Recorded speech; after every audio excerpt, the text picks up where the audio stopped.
budaya, Rahayu, Rahayu, Rahayu. Rahayu Mardika. Masih bersama kami di channel Pusaka Bumi Wengker. Pada malam hari ini kita kedatangan tamu seorang pemuda yang ingin bertanya-tanya mengenai pemahaman Tosan Aji. Beliau adalah Mas Bergas namanya.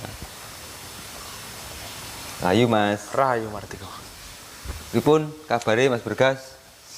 Alhamdulillah saya. Mas Bergas niku cak pundi asline niku? Kula dalem saking Jalan Prajuritan. Mangkujayan. Mangkujayan. Nggih. Ponorogo e. Ponorogo. Oh, Ponorogo. kok nembe mireng niku saking pundi? Nggih, saking ada beberapa temen rencang ngoten niku sing juga berkecimpung di Tosan Aji. Terus saya tertarik, saya bertanya-tanya niku. Terus akhirnya dibetom mriki kan. Dibetom mriki. Lah terus motivasi nih Mas Bergas ataupun faktor dorongan Mas Bergas untuk belajar mengenal Tosan Aji itu dari mana Mas? Ataupun dari diri sendiri ataupun itu dari dorongan orang tua ataupun leluhur dulu ada yang melestarikan atau sebagai pecinta Tosan Aji? Sebenarnya dorongan itu saking kula piyambak. Saking kula piyambak yang mana leluhur-leluhur saya, mbah, kakek itu dulu memang pelestari budaya atau dulu dikenal dengan juga penjamas. Oh, penjamas. Kakek penjamas. Kakek penjamas. Banyak pusaka-pusaka. Oh, peninggalan banyak berarti kakek Mas ya? Banyak. Sampai ada buat tempat penjamasan itu juga. Masih ada itu Mas? Masih ada. Masih ada. Faktor kedua ya dorongan dari itu. Yang kedua, yang pertama dari diri sendiri, yang kedua memang faktor dari lingkungan keluarga mendukung. Terah keturunan. Ya, terah keturunan. Mas Bergas saat ini kegiatan apa ya Mas? Saya di dunia pariwisata kan. Dunia pariwisata. Wah, seneng. Dulan wirawiri. Oleh duit. Penamen Mas. Ya, sawang sinawang kan. Oh nggih Mas Bergas. Niki wau pada malam ini kedatangan Mas Bergas itu ada niatan apa sebenarnya? Lo badhe tentang pemahaman apa sih nopo sih yang dimaksud dengan Tosan Aji atau pusaka. Dari simbol-simbol keris itu apa makna mendalamnya? Filosof keris itu apa sih? Lagi berat ini.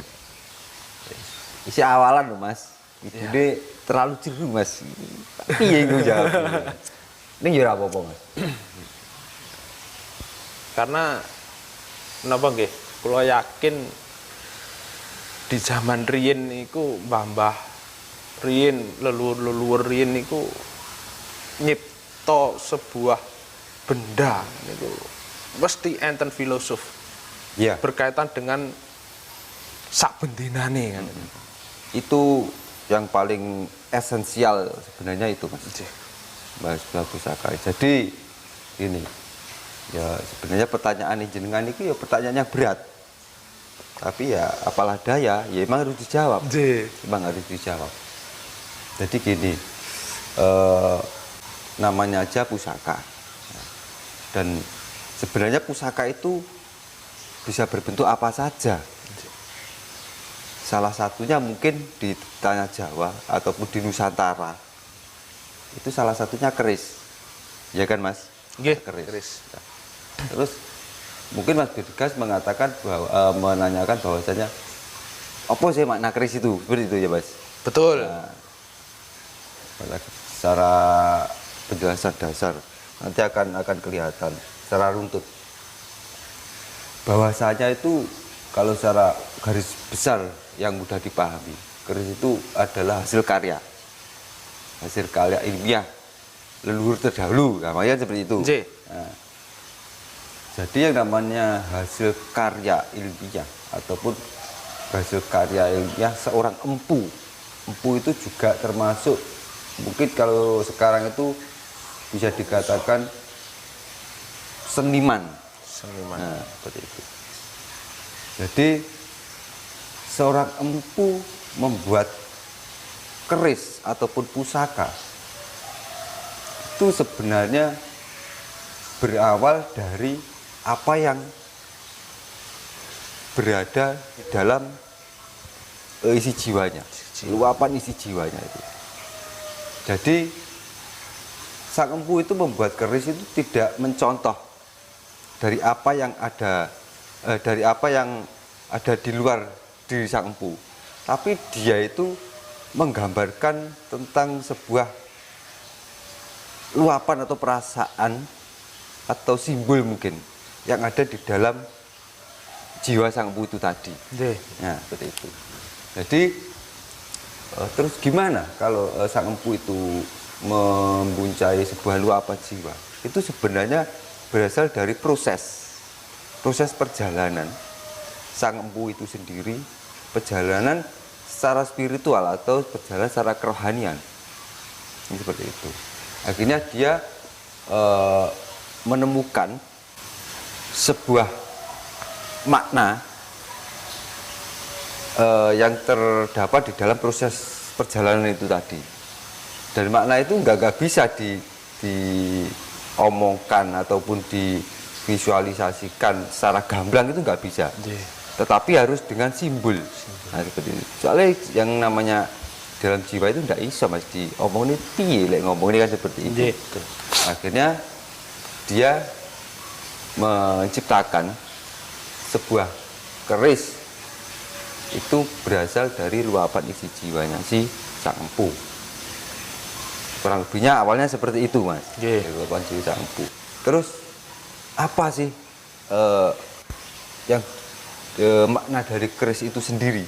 Kok sampai empu itu membuat keris, tidak membuat sesuatu yang lain ataupun yang lebih berharga yang saat ini ya Pak? Iya. Seperti itu.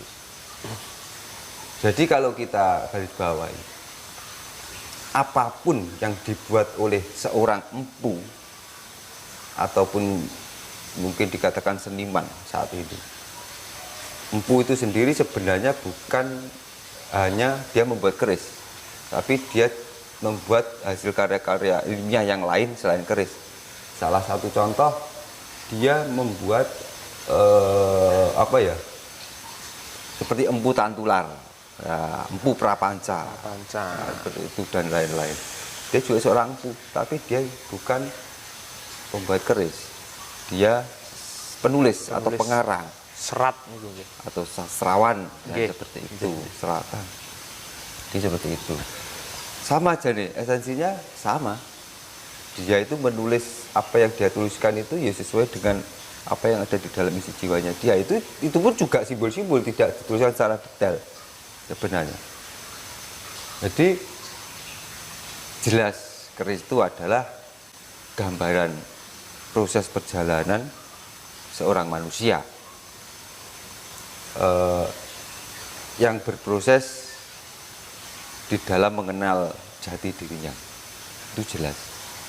Jadi jelas juga keris itu yang sangat esensi atau substansi dasar keris itu sebenarnya dia itu bermakna spiritual atau kerohanian. Kan seperti itu mas? Ya, kerohanian. Nah, di dalam bila keris itu sendiri juga terdapat bagian-bagian, dan bagian itu sendiri juga ada makna-maknanya, ada nama-namanya. Bahkan keris antara 1, 2, 3, yang 1, 2, 3 atau yang lain itu sebenarnya mempunyai nama-nama yang berbeda-beda. Walaupun rinci aja sama, tapi dia mempunyai nama.